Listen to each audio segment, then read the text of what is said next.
Good morning children, how are you children class 8। बच्चों, आज मैं आपको लेसन 12 खतरे की घंटी पढ़ाने जा रही हूँ। आशा करती हूँ कि आप लोग ध्यानपूर्वक सुनोगे। ओके। प्रस्तुत पाठ खतरे की घंटी में लेखक ने प्रकृति के दोहन पर गहरी चिंता व्यक्त की है। आज प्रगति का पर्यायवाची बनी औद्योगिक क्रांति ने जल, थल तथा आकाश सभी को प्रदूषित कर दिया है। भोगवादी संस्कृति चरम सीमा पर है, जिसने सादा जीवन उच्च विचार को केवल पुस्तकों में ही पढ़ने तक सीमित रखा है। आज हम लोग इसी गंभीर समस्या का अध्ययन प्रस्तुत पाठ खतरे की घंटी के माध्यम से करेंगे। बच्चों, खतरे की घंटी, बढ़ती हुई जनसंख्या, ये खतरे की घंटी है। देश में वैसे तो देखिए खाद्यान्न की कमी है और निरंतर जनसंख्या बढ़ती जा रही है, तो कैसे ये संभव हो सकेगा कि सभी को खाने के लिए खाद्य पदार्थ, पहनने के लिए कपड़े, रहने के लिए मकान उपलब्ध हो पाएंगे। इसीलिए खतरे की घंटी इसमें पाठ में आज लेखक ने आपको समझाया है और बताया है कि हमें किस तरह से करना चाहिए। देखिए, भारतीय संस्कृति तो सादा जीवन और उच्च विचार पर आधारित है, लेकिन पश्चिमी संस्कृति जो है वो भोगवादी है, ऐशो आराम के साथ जीना चाहती है और जीती है। खतरे की घंटी पाठ में एक परिवार है, उस परिवार में देखिए, आज संसार एक ऐसे खतरनाक मोड़ पर जा रहा है कि कुछ और आगे बढ़ने पर सर्वनाश निश्चित है। कहने का मतलब, निरंतर इस तरह से जनसंख्या वृद्धि होती जाएगी तो एक दिन समस्या आ खड़ी होगी। दुर्भाग्य की बात तो यह है कि जब इस मोड़ से उसकी वापसी लगभग असंभव है। संसार इस मोड़ तक कैसे पहुंचा, इसकी एक लंबी कहानी है और यह प्रारंभ होती है मनुष्य की लिप्सा मीन्स होता है लालच। आपने देखा, दो भयानक युद्ध हुए, महाभारत का युद्ध, आपसी में लिप्सा के कारण, लालच के कारण और राज विस्तार करने के कारण दोनों आपस में सगे में लड़ गए। इसी तरह से देवासुर संग्राम भी हुआ था, उसमें लाखों जाने गई और आई, मिला कुछ नहीं। इसी भूख ने अपने समय को भीषणतम देवासुर संग्राम कराए। इसी के कारण राम रावण में लड़ाई हुई और कौरव पांडवों के बीच युद्ध हुआ। कालांतर में इसी से प्रेरित होकर पाटलिपुत्र के सम्राट बिंदुसार ने वैशाली के प्राचीन गणतंत्र का विनाश किया और कुछ समय पश्चात यूनान का बादशाह सिकंदर विश्व विजय की कामना के लिए फारस, ईरान, मिस्र और भारत पर विजय की तरह टूट पड़ा।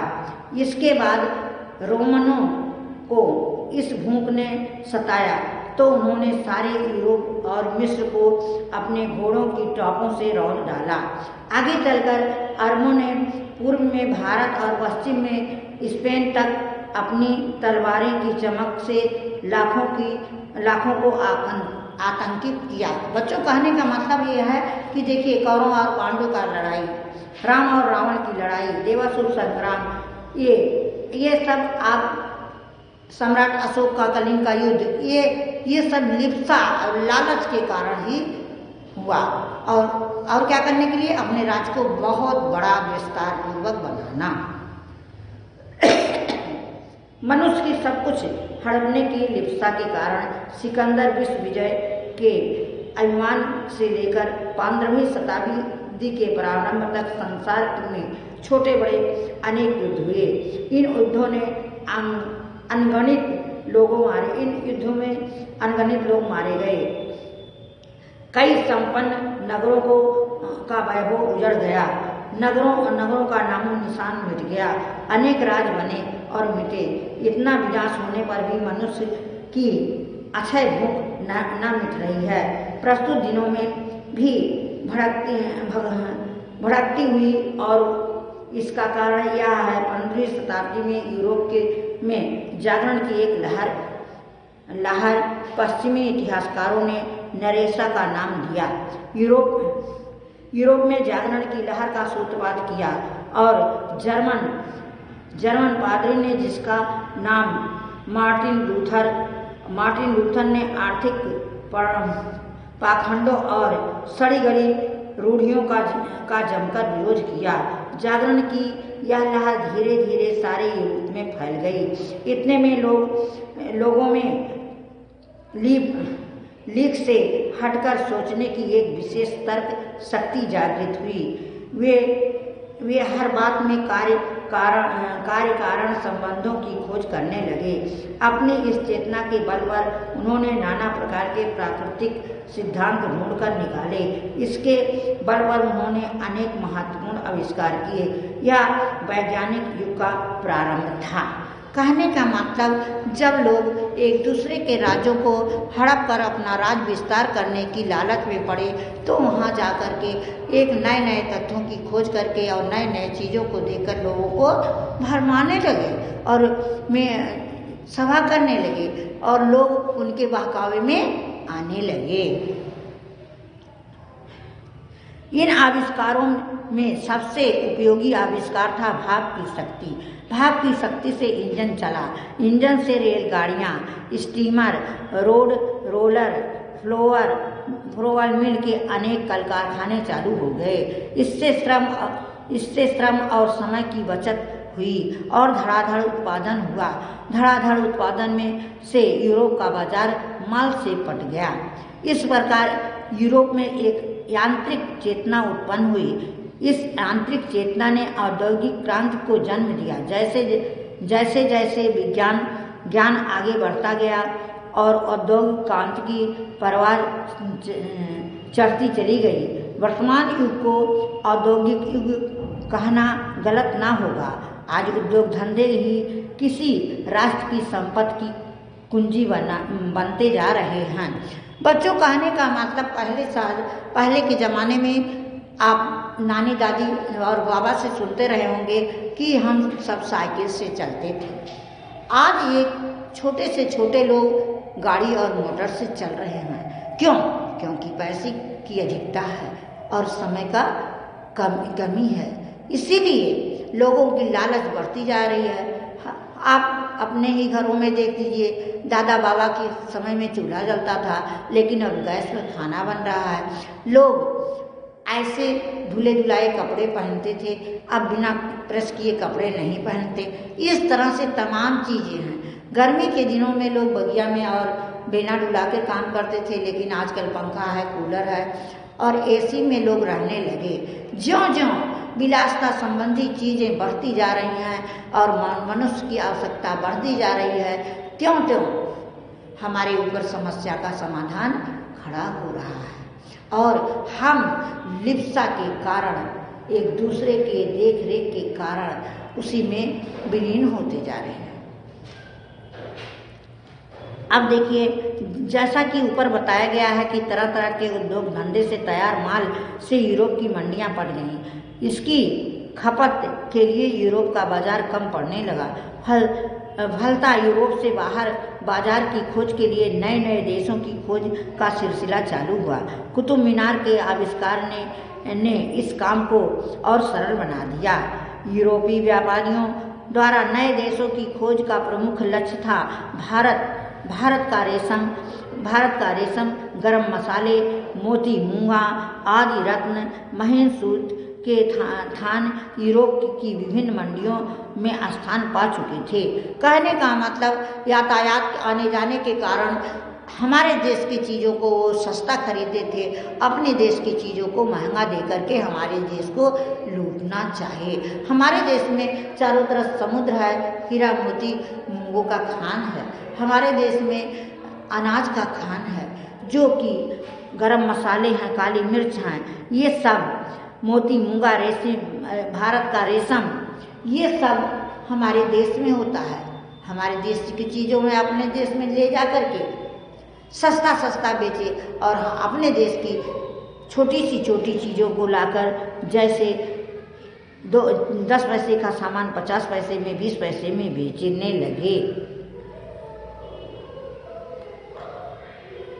सारा यूरोप पागल था, परंतु स्थल मार्ग से होने वाला व्यापार जोखिम से भरा था।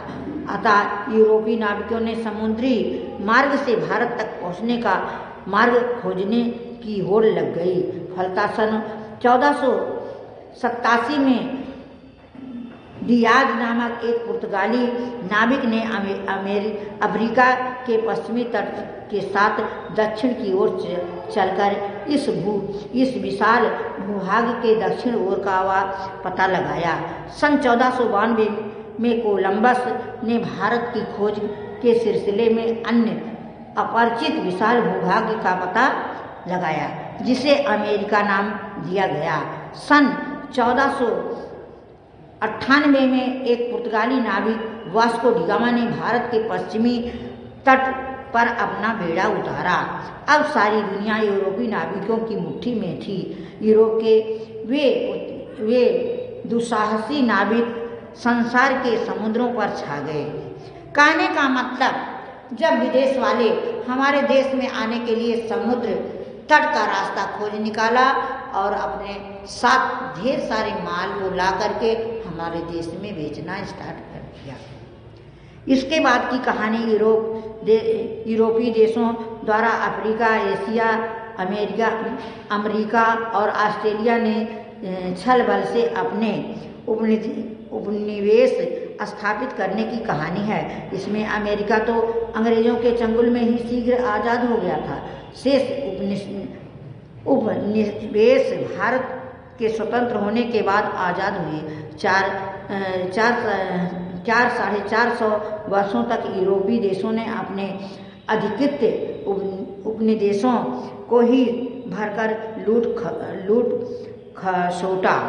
उनके खेती में, जंगलों में और उनके खानों में पर्याप्त कच्चा माल सस्ते से सस्ते भावों में खरीदता, फिर उनसे अपने कारखानों का पेट भरता। उनसे जो माल तैयार होता वे महंगे से महंगे दामों में बेचता। आज आज़ाद होने के बाद भी एशिया, अफ्रीका के अधिकांश देश पुनः उसी कुचक्र का शिकार हो रहे हैं। उनके बाजार पर औद्योगिक क्रांति, यांत्रिक कुशलता की दृष्टि से उन्नत संपन्न देशों का अधिकार है, जिससे निकट भविष्य में मुक्त मिलने की कोई संभावना नहीं है। कहने का मतलब, चाहे वो संस्कृति हो, चाहे वो खाद्यान्न हो, चाहे वो पहनावा हो, चाहे रहन सहन हो, सब हम विदेशों का अपना रहे हैं और उसी में परेशान हैं।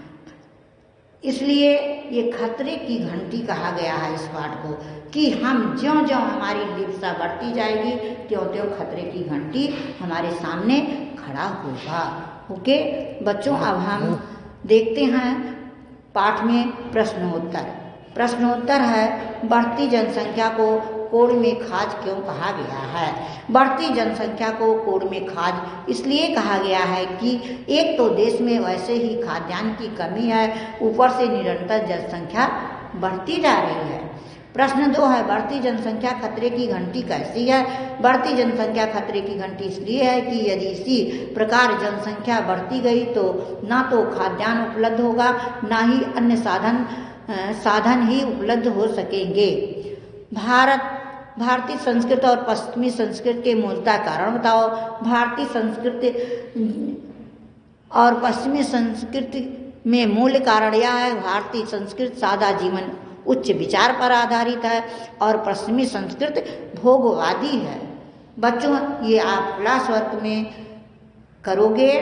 फिर होमवर्क है आपका, संसार में 2 भयानक युद्ध हुए, उनके नाम और 2 प्रमुख कारण बताओ। महाभारत को देवासुर संग्राम, लिप्सा एवं राज विस्तार करना, ये मैंने लिख दिया है, आप लिख लोगे। भारत तक के समुद्री मार्ग की खोज किस यूरोपीय नाविक ने की थी? भारत तक के समुद्री मार्ग की खोज पुर्तगाली नाविक वास्को डी गामा ने की थी। ओके, अब आज का यहीं हम समाप्त करते हैं और आशा करती हूँ कि आप लोगों के समझ में आया होगा। Okay, bye.